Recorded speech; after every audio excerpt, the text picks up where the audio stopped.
There is a fundamental distinction between ordinary human imperfection and what we might call toxic personality organization. Not every difficult person is toxic.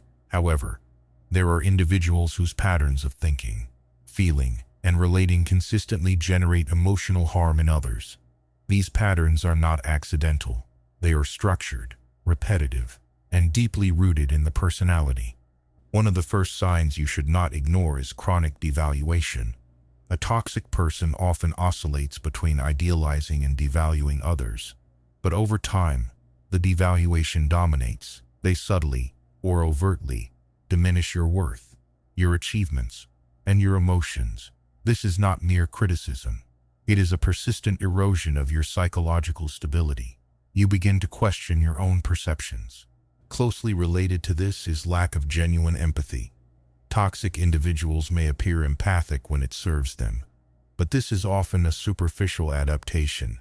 At a deeper level, they struggle to recognize others as fully separate individuals with their own emotional reality.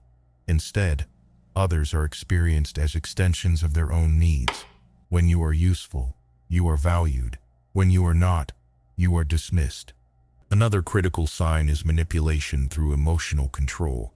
This can take many forms, including guilt induction, silent treatment, sudden withdrawal of affection, or unpredictable anger. These behaviors are not random. They function to destabilize you and maintain control over the relationship. The unpredictability itself becomes a mechanism of dominance. You should also pay attention to a chronic sense of entitlement. Toxic individuals often believe, consciously or unconsciously, that they deserve special treatment. Rules apply to others, but not to them.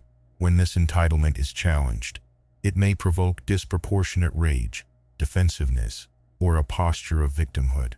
Equally important is the presence of splitting, a psychological defense where people are seen as entirely good or entirely bad. In such dynamics, you may be idealized one moment and completely rejected the next. There is no integration of complexity, no capacity to hold both positive and negative aspects of a person simultaneously. Over time, you may notice emotional exhaustion within yourself. This is one of the most reliable indicators. Toxic relationships are draining, not because of isolated conflicts, but because of continuous psychological tension.